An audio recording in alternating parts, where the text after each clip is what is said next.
Welcome, Sanjoy, to CleanTitans. We're excited to have you share your expertise in climate finance and innovation. To begin, could you provide an overview of your background and what drew you to focus on climate finance, particularly across the global market? Thank you, Saad, for having me here. I must say that my climate finance career is my third career. I started in India, the point India started liberalizing in infrastructure financing, project financing, large scale asset financing. We were setting up ports, roads, telecom towers, even building out a strengthening our hospitality industry and garments industries. So I worked in that sort of large scale financing for 8 years. In 1998, many kids across the world wanted to do something in the internet area and the computer area. And I started a company in e learning. And now you could ask me why e-learning, what has that to do with project finance? It really didn't have much to do with project finance, but it was something that I was always interested in, which is using technology to create large-scale impact. And I was in the e-learning industry for about a decade. My last with two companies, and I spent nearly 5 years as in various roles in a company called Sum Total Systems, which is a global leader in learning management software. It was to be headquartered at that time in Seattle, Washington. I ran their India Development Center, the services part of it. And in 2008, when the company got acquired by a private equity firm, I left the company at that point in time. I had the privilege of having about a year to figure out what I wanted to do. And I had been always interested in environment, interested in environment. And I must tell you that the impetus of starting my career in climate finance, though there was no word called climate finance in 2008 or 9 when I really started with this is going to be surreal, but it really started with an economist special issue in those 14-page special issues they have. And I believe it was in June 2008, they had a special issue called The Future of Clean Energy is Closer Than You Think It Is. Those were early days of solar and wind and all that. And they had a very lovely article, typical economist style, a good overview, some broad trends analysis and some prognosis for the future. And I read that. I still remember one sitting and started at midday and then got up and made myself a sandwich and tea for lunch because I didn't want to cook myself a full meal and didn't want to waste the time. And I read it and I went for a walk and I decided that it's already in my 40s and this one thing I was my last career that. And I started that consulting career in 2009 and 15 years later. So it prompted me some childhood experiences which made me interested in nature and environment, expertise in project finance, which was the beginning of my career, my understanding of technology and how to build companies, which was my e-learning organization. But finally, the impetus came from an economist special issue. And now they put whole conferences about it. And recently, or I think about a year ago, they had this article about solar is going to be the future of energy. Yeah, Which yeah. was remarkable. Yeah, a typical economist thing that it just points out how quickly solar prices have fallen. Right. Your work spans international consultancies, development finance, and impact investment. How does this broad perspective inform your understanding of the key challenges and opportunities in climate finance? So my specialization is really helping investors invest in climate projects in the emerging countries. So my perspective is understanding of what is happening in the private sector world of climate investing in Asia, Africa, ASEAN region, which is kind of my beat. I think in a big perspective, which I think would be interesting to discuss a little bit, is that there is a lack, in my opinion, of adequate demand for climate finance. Now, let me explain why this is important. Because if we look at think tank reports, if we look at UN is saying, if we look at the big talk around this, the talk is we need trillions of dollars of climate finance to make any of these transitions possible. And there are only millions available or whatever it is. There is genuinely also a need for climate finance in all these countries. But need is not demand. Need is the ability and the interest to actually ask for something and use it. So there is, in many of these countries, there needs to be far more work done in preparing projects which investors would like to can invest in. And that to me is an important perspective. Really, a lot of the learning is understanding this demand problem in much more nuanced fashion. No, there's a lot of islands, nations that for their annual expenditure of just a few years, maybe less, 5 years or less, they can transition completely off of fossil fuels, but yet it's hard for them to find the financing to do that, right kind of Uh, projects to do that. I think the right kind of projects is perhaps more important. If you are in the small islands, include some of the poorest countries of the world, but include some of the far richer countries of the world, in high upper middle income countries. So this blanket statement that international think tanks make that there's not enough climate finance for the small islands of any country needs to be nuanced against the ability of the broader macroeconomic standing of the country and its ability to attract finance. From your experience, what are the most significant gaps in climate finance today? And where is the current funding falling short in meeting the needs of the clean energy transition? So what we were talking about earlier, which is The Economist, last year published this essay on solar, correct? And essentially, before I answer the question, directly answer the questions of gaps, I'm trying to tell you where the money has really flown, because money, there are some areas where a lot of capital has come in, and there are lots of areas where capital hasn't come in. So I think a lot of money has come into solar energy. Prices have plummeted drastically. There is ability, now proven track record of significant deployments. Similarly, electric vehicles, see that. Pretty much everything else, except for pockets, is where funding hasn't moved in. That includes large sectors, such as food, such as restoration of natural ecological biosystems, restoration of land. And that's one area that we work on quite a bit nowadays. Yeah, especially in industrial food manufacture, a lot of decarbonization can be done with renewable energy behind the meter using heat. You can substitute heat, not just electricity, right? Exactly. You've worked extensively in emerging economies. What unique financial barriers and opportunities exist in these regions compared to the developed economies regarding clean energy investment? So the unique opportunities that exist in many of these countries is, of course, that there is an opportunity to leapfrog, so to speak, in some ways or the other. And the best way for me to explain this, I should say, is to explain the problem of clean energy access. So let's say about 5 to 6 years back, about 1 billion people lacked, electricity in the world. Of the 7 billion, about 1 billion people lacked electricity. Then the number has fallen in the last few years. Today it's about 700 million, depending on who counts and how is it counted. But it's essentially, for example, a lot of regions in Africa don't have any access to electricity. And then a lot of even urban areas have very unreliable access to electricity. So, for example, I was in Lusaka last year, and Lusaka's electricity is actually green because it's hydropower. But because it had droughts for the last couple of years, El Nino, there was no electricity in the grid.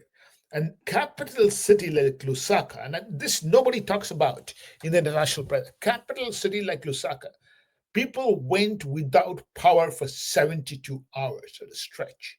Wow. Day, week after week, week after. It's not just 72 hours like the 12 hours that happened in Madrid or in Portugal, Lisbon yesterday, but 72 hours stretch, week after week. Initially 6 hours, 8 hours, just went on and on. The world doesn't talk about it. But obviously people are there. What did people do? They bought solar home systems, they bought solar rooftops. If you are a middle class person staying in Zambia, you have a solar rooftop in your house. And that to me is the unique opportunity, the ability for clean energy to provide reliable access of infrastructural services where nothing much exists today. You don't need the grid. You can bypass a major grid. You can just have Exactly. microgrids or no Exactly. grid. Batteries Exactly. becoming so cheap now, and sodium batteries coming, which will be even cheaper. Exactly. Many say there isn't enough climate finance. From your work with Professor Jaydeep Prabhu, what if sufficient money is never available? What frugal innovations are needed? So that's exactly my point. I started by saying there's a demand problem. The ability of the international development financial institutions, the main providers of climate projects today, to deploy money in emerging countries, that money, that pot is limited. The rich countries have not provided sufficient money. But even deploying the limited pot is extremely challenging. Now, that's one part of the problem. The other part of the problem is that, and my work with Jaideep Prabhu, who is the world's leader in frugal innovation, he works out of the Cambridge Business School, asks the question that, look, every year we write a report saying we need trillions of climate finance. We have only a fraction of it. What happens? This keeps happening year after the year, like the way it has happened. Shall we tell our children in 2025, oh, sorry, we didn't have enough money, it's game is over? Is there a plan B? And that's fundamentally the question that we are trying to probe. And I think the answer lies two different approaches. Number one is on the demand side, making changes in demand patterns that increase the ability of quicker absorption of clean energy products. So what do I mean by that? Let's go back to that clean energy problem that I talked about in Africa. So if you have, for example, as you said earlier, mini grids or grids with batteries, if we can create a demand for these type of energy solutions. Now, it's not easy to create demand. It sounds simple that instead of a mini grid, people will buy power. It's not so, because people will buy power only if they can use it. So you have to tell people or teach people to run a milling machine, to be able to start studying at night, for women to start doing some embroidery work at night, and then helping them sell the embroidery work and make money and pay for the electricity. So those processes need to be put in place. Those are not trivial processes, they take time, but they don't need trillions of dollars. It needs effort, it needs time, it needs concentrated energy, it needs no distractions for sure. So, the first point about addressing this whole dichotomy between trillions needed, millions available, not enough bankable projects is to focus on doing the hard work but capital inexpensive work of creating demand. The second thing is for the need of many incremental innovations. And there, the best explanation comes from what you said about the food industry. Now, you could, for example, in the chicken industry or whatever industry, you could say we need, because there's so much greenhouse gas emissions from meat, we need to wholesale change. We need to move to plant-based meat and cellular agriculture and precision fermentation, and lots of money has gone into it. But these are capital-intensive projects. It requires research and development. It requires testing of new products. It requires industrial facilities and so on and so forth. But within the food sector, there is enormous ability to reduce emissions by the simpler things: agroforestry, better soil management, having solar rooftops in factories and warehouses, running electric vehicles which are powered by biomass waste. Those many activities which are less capital intensive, but which put together can create substantial impact. So that's fundamentally the two prongs of a frugal innovation approach that I have with Jaideep. You've been involved in developing blended finance strategies. Could you explain how blended finance can be used to mobilize greater private sector investment in clean energy? And what are some successful example you've seen? So, for some audience for whom the blended finance is somewhat elusive, let me explain that. Blended finance is commercial capital blended with this thin layer of non-commercial donor capital. Now, that donor capital can come from public sources like governments or programs, or it can come from individual corporate CSRs, corporate foundations, whatever it is.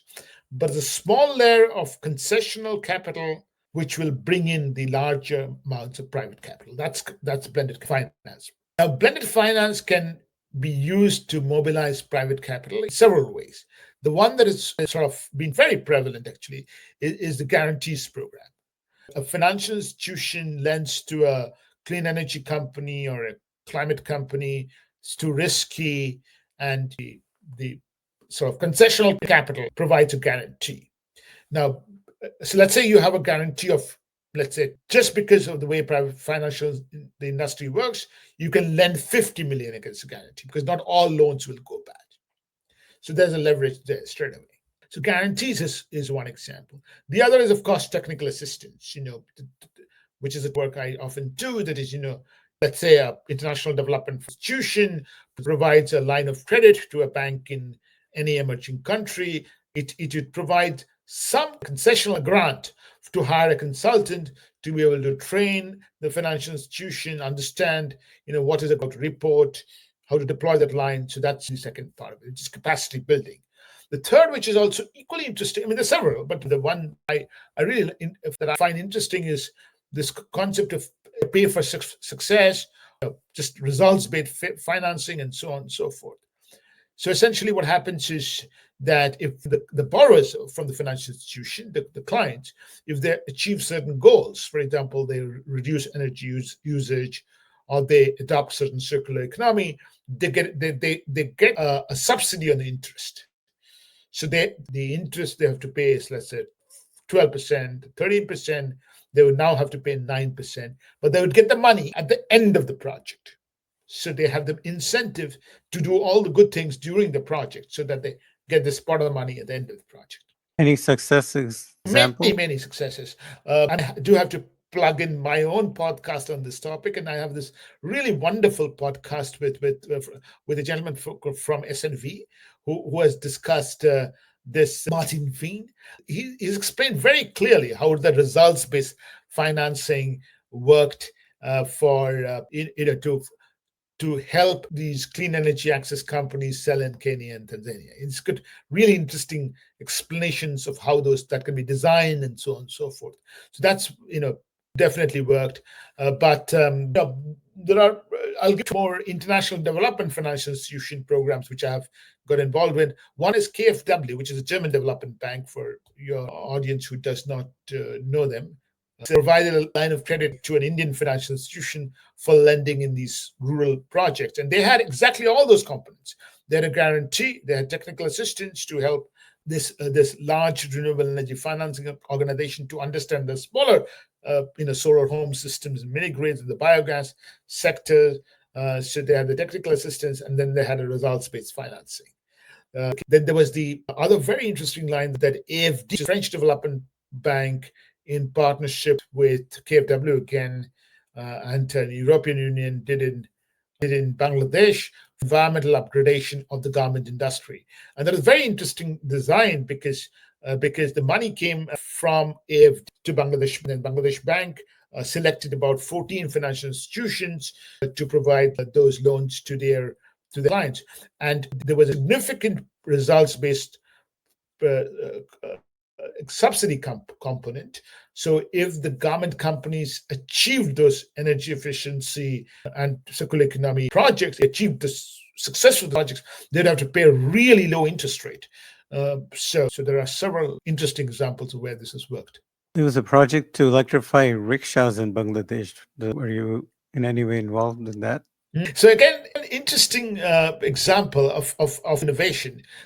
We know Tesla, China's electric vehicles industry, and Bangladesh today has more electric vehicles on its roads than many countries. Probably China is the. It had, when I looked at it, 2 million electric three-wheelers on the roads. And no subsidy, nothing. People bought the electricity, these electric vehicles. These are poor people who used to drive a rickshaw, was an agricultural laborer, who was a construction worker, bought these electric tuk-tuks. It is far cheaper to run an electric tuk-tuk than to run petrol or a diesel, or in the case of a CNG vehicle. It is far cheaper to do that. The capital cost was actually higher than a CNG vehicle, a combustion vehicle, but the operating costs were far lower, and therefore they made money. 2 million vehicles. It is this type of demand that has to be sustained in the emerging world, where relatively poor people find it in their economic interest to buy green products. And they will do it because fossil fuel is becoming more expensive. It's often, poor people are often more exposed to pollution than anybody else. So it is polluting and so on and so forth. It's just the front cost is a It's little just higher. upfront cost. Otherwise, Exactly. that's what you have to somehow, Mm. provide them some financing, because the total cost of ownership far lower. Which is why the African pay-as-you-go in a business model innovation is path breaking. What are innovative financial mechanisms such as green bonds, carbon markets, or risk mitigation instruments do you see as being crucial for scaling up climate finance? So risk mitigation is absolutely crucial. And that's been used very effectively in many markets. Guarantees are very important for leaders of financial institutions, because it just affects their capital adequacy ratios and affects their credit rating decisions. One of my clients is Caspian Debt, which is a leading impact investor in India with a focus on agriculture and clean energy, among other impact sectors. And he was sitting in a credit committee meeting, and these are not easy decisions to make. And these companies are still making losses. The market has not been established. It's just sitting in those meetings.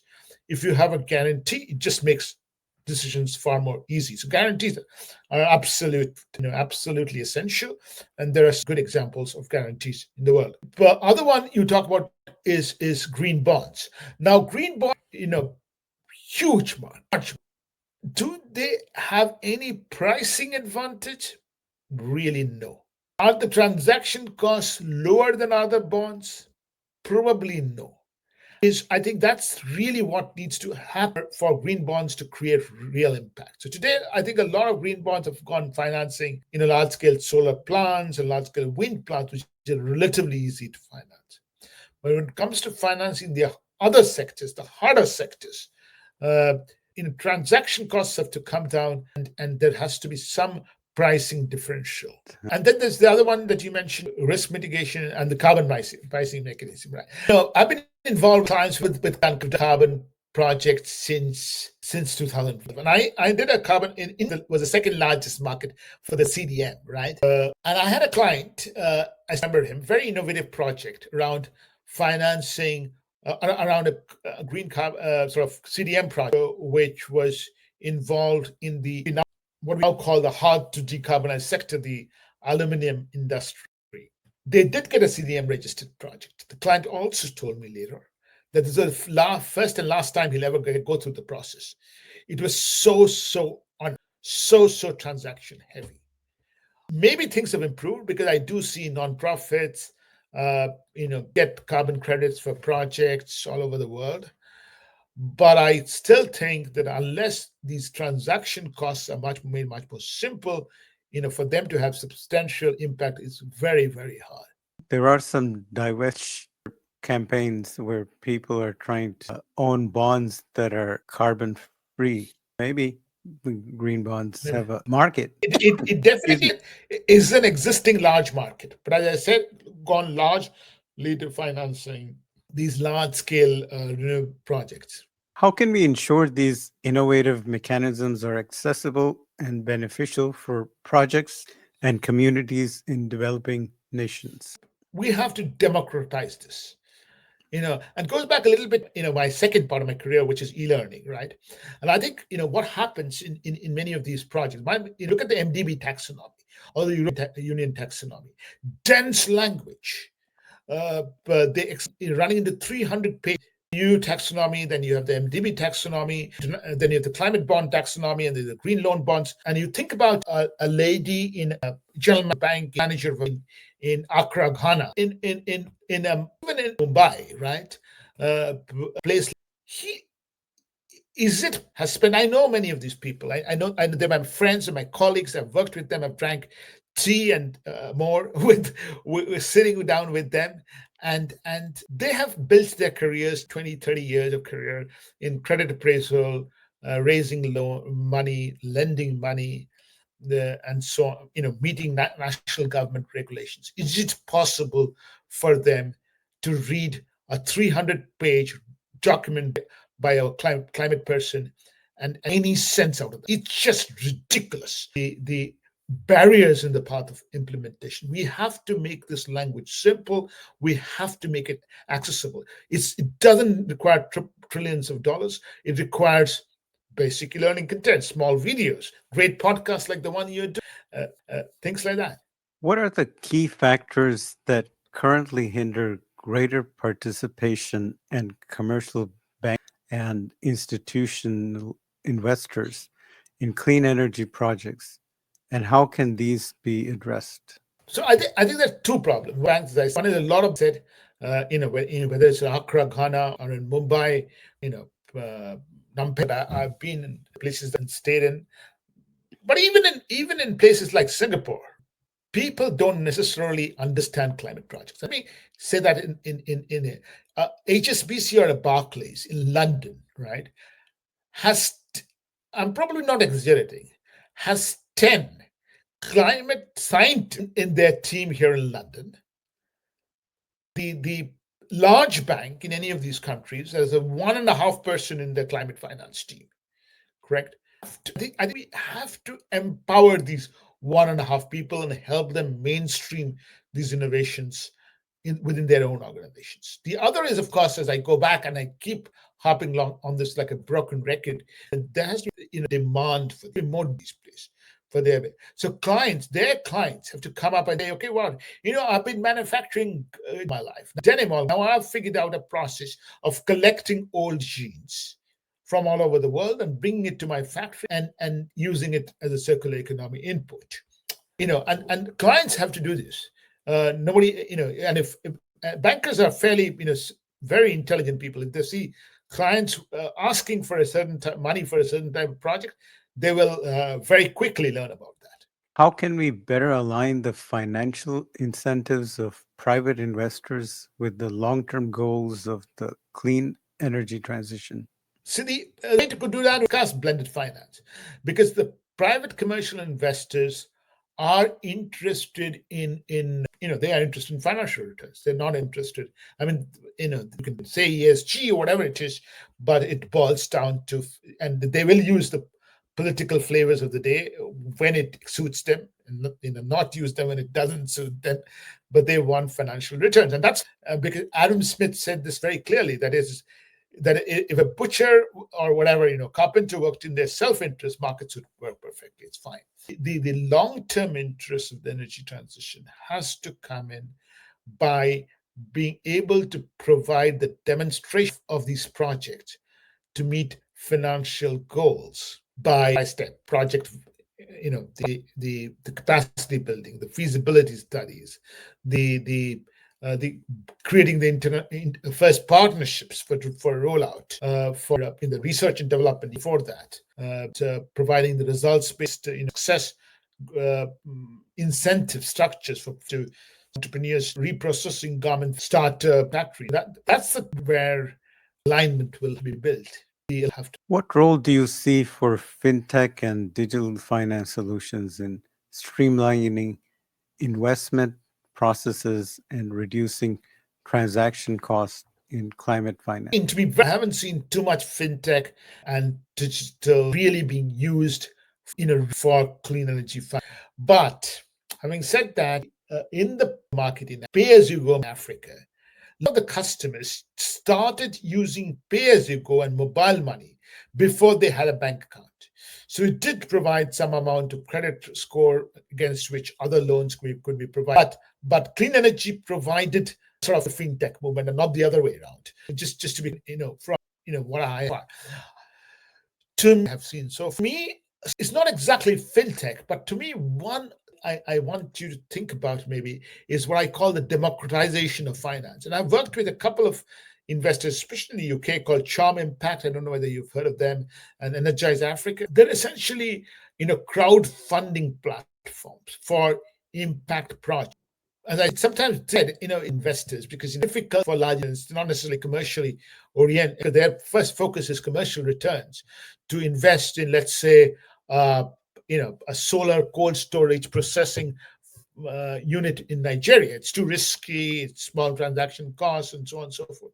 But if you have been to Nigeria, for example, or you have some interest in fruits and vegetables and whatever have you, which you probably have because you eat them, you may think, wow, this is cool technology, and I can make a change with maybe $100,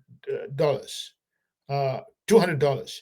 And I think that to me is the ability of individuals who want to make a difference to be able to invest in projects which make a difference.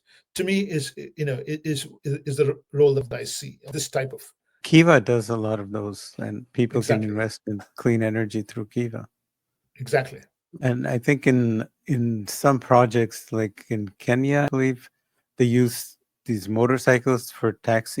Some small renewable energy projects, they needed to create demand, and they help these people electrify their motorcycles, and now they have a stable demand for their renewable energy project.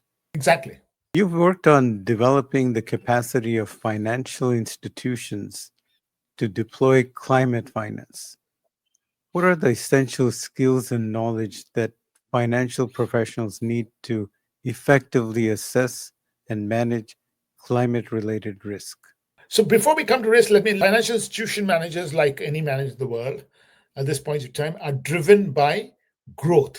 If you're a CEO of a bank in anywhere in the world, whether in London or in Lagos, you will be asked to, your company is probably listed a quarterly call for to be on your earnings growth. So first, before we come to risks, let's think opportunities. And so the first they have to understand is what are the opportunities of climate lending. And I think there they essentially they have to, the technical term is understand taxonomy. Those 300 talked about documents about European Union taxonomy and the MDB taxonomy, the climate bond taxonomy, and the green bond lending principles and all that. But fundamentally, they have to at some point. This is all made extremely complex.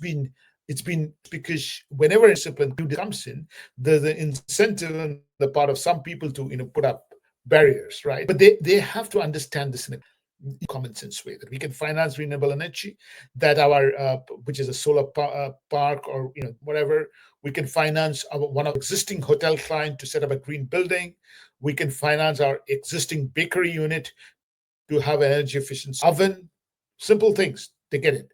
They'll get it. We can finance our garment unit to recycle the waste they're producing into something else. We can finance to buy. We can solar pumps. We can finance our retail clients, which is 30% of their portfolio often, to buy greenhouses. I mean, green certified houses, to buy so on and so forth. They have to understand the opportunity. And to be honest, as I travel across, I would say there is not adequate knowledge about this. So first of all, they have to understand the opportunities. Then they have to understand the risks. And I think the risks are of two types. One is risks to their existing lending because of as you see these bank offices, you sit in meetings, many times you will see applications coming in. It says, for example, we have this company which is making potato, and last 2 years the potato crop has got washed out because of or there's been a pest attack.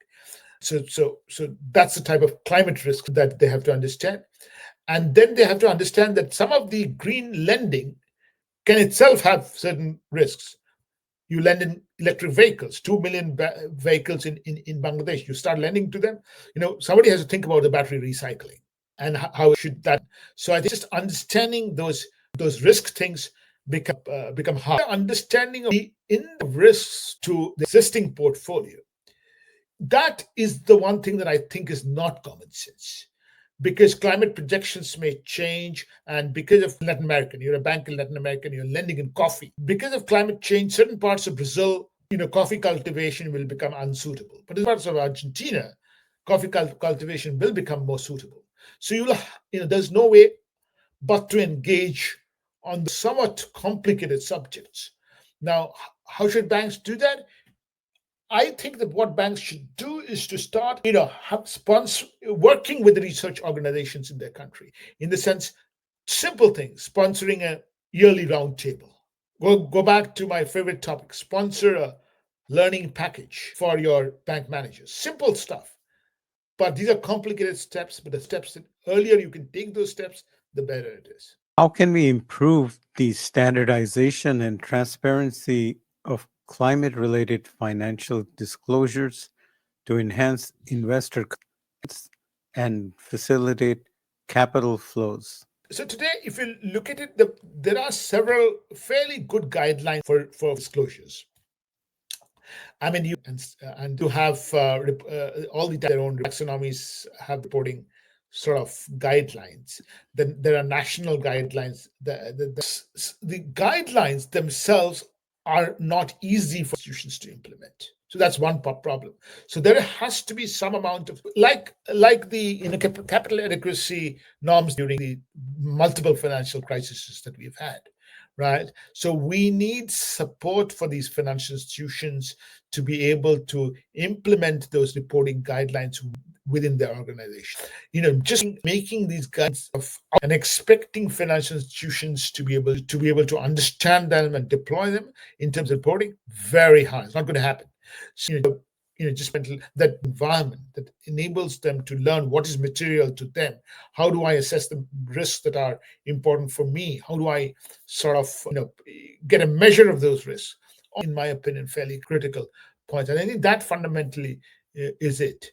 Just creating that enabling environment for people to make those disclosures. So that's one part of it. The other part of it is this with in a way companies and organizations all over the world have started with a goal. We will be carbon neutral by 2040, 2050, right?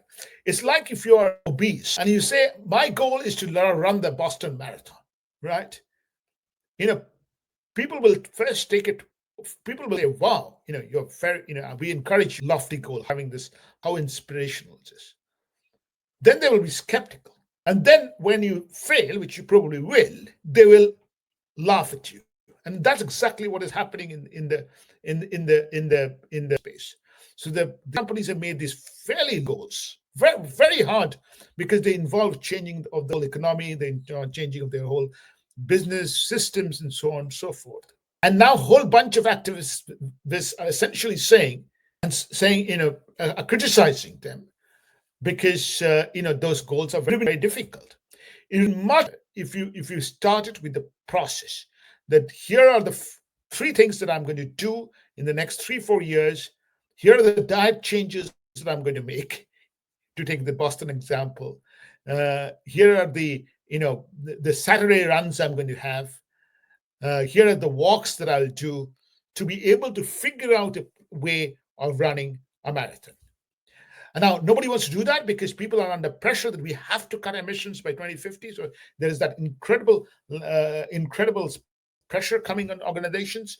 Will follow the sort of, but the theme of the day, not easy things to do. And it is far better for people to say that, look, to recognize that and say that we first need to figure out the process before we commit to the goal.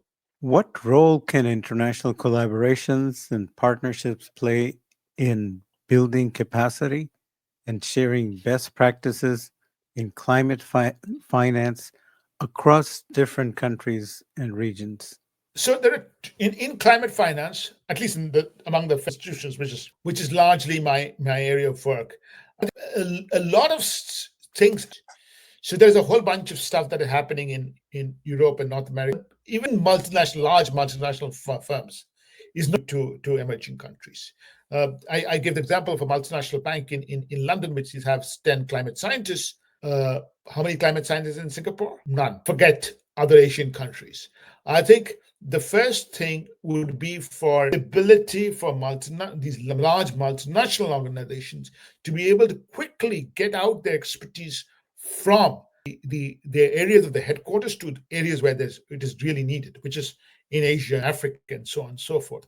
Get your climate scientist in London to spend 3 years in running the climate in Nairobi or you know a small island, probably or in nice posting for that'll be the guy. So that's the first thing for the multinational order. And I think the other thing, in my opinion, is that it's also important. Multinational, not the big players only in the financial institution system. But in Africa, for example, you have largely homegrown banks, large Africa, Asia, Cleaner Bank in banks, the banks, the large national banks, banks and the challenges they face are absolutely similar. Financing an electric vehicle in Nairobi, the one you financing one in Dhaka, absolutely same issues. I think they have to step up and build a network among themselves. That's the collaboration that needs to be. Now, where will that?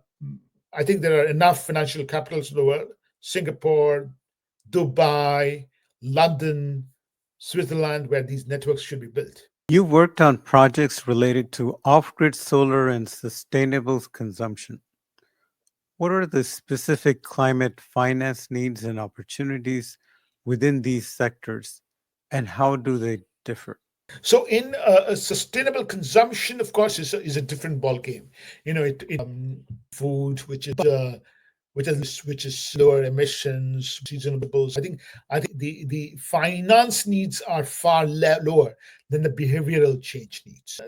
But it's in off grid, which is this where the finance thing comes in seriously, and you have already referred to it. It's just the upfront cost. Once you can finance the upfront cost, then buying that system becomes easy. Pay as you go model essentially solve that to a certain extent, because it says that I'll lease the equipment to the customer. The customer every week, every month, every day. However, the financing needs doesn't go away, because now the company has to finance itself, and the ability of local currency debt becomes really critical. And I think that is why I keep arguing that the local banks have to step up, because the local banks can provide the local currency debt, which nobody. Uh, how can financial solutions be tailored to support the growth of other critical clean energy sectors, renewables, energy efficiency, and sustainable transport? Much of it is again boils down to this ability of the off being managed in some way or the other. It could be done by essentially it's infrastructure finance. It's something that we know. It's infrastructure financing. We've been financing ships and air flights through leasing for decades, and no reason why an electric charging station has to be financed by a complicated debt on the balance sheet. It can be financed by leasing. Now, will a leasing company step in? Step in? Yes, they will, provided they know the technology works and the market exists. Right? How will you know that the technology works? 15, 10 charging stations have to be put up. Some standards have to be established. They have to be tested to see whether charging stations work, and then a guarantee has to be put in place to make that the charging, so that there's enough market for charging. Many of these systems financing instruments exist. They have to be tested in a new context. Given your work in the food security space, how can climate finance best support the intersection of climate adaptation and sustainable agriculture? So climate finance in the food security space has to finance cross-cutting projects. Now, what do I mean by cross-cutting projects? In agriculture, the sustainable initiatives, many of them reduce emissions, lead to adaptation. Agroforestry, improving the soil content, the soil organic content, using manure effectively to reduce fertilizers, using water effectively, using solar. Every one of them is cross cutting. And many climate investors, I'm not going to name them, but I work with them on a daily basis, have this whole thing. I'm going to finance mitigation, I'm going to finance adaptation. That type of absolutely you have to for climate for smart agriculture to pick up. Real projects will have to finance which yields real benefits. What policy and regulatory reforms are needed at the national and international levels to create a more enabling environment for climate finance and accelerate the clean energy transition? Well, I'm not a policy expert, and I don't really want to talk too much of this. But I want the Economist cover article of this year has been dominated some by very interesting news. Uh, so if your audience has missed this, it's fairly understandable. But this cover article is about Africa, and this essentially what it says is that businesses have so much difficulty in growing. Lack of bank finance, lack of reliable electricity, lack of import dollars to import. Many countries, lack of many countries, non-tariff barriers, sport, and road infrastructure has improved in some places, in some ways. Just addressing that good enough for is clean energy entrepreneurs in Africa to take food security on it, right? One of South Africa's largest poultry companies had a book in their annual report. They're very categorical in saying why they had poor results because of the energy crisis, because they didn't have power to run their factories. So if you have power to run your factories, you produce more poultry. In Africa needs poultry. How hard it is just good and having these basic things right enough for many places. Yeah, if there was a mechanism that put the grid behind the Exactly, meter solar, exactly. how can governments effectively use public funds and development finance to de risk private investments and attract more capital into the clean energy projects? I would say that getting the basics right, uh, investing in education, investing in if these figure out things happen, I think people will way to address the bigger problems. What are your thoughts on the role of carbon pricing mechanisms and other market based instruments in driving climate finance and incentivizing emissions reductions? So I said about that I've been involved in carbon for a long time, and I have played a role. India was largest India and China put in lots of projects on the CDM mechanism, Kyoto Protocol. It's really sad that the US walked out of it.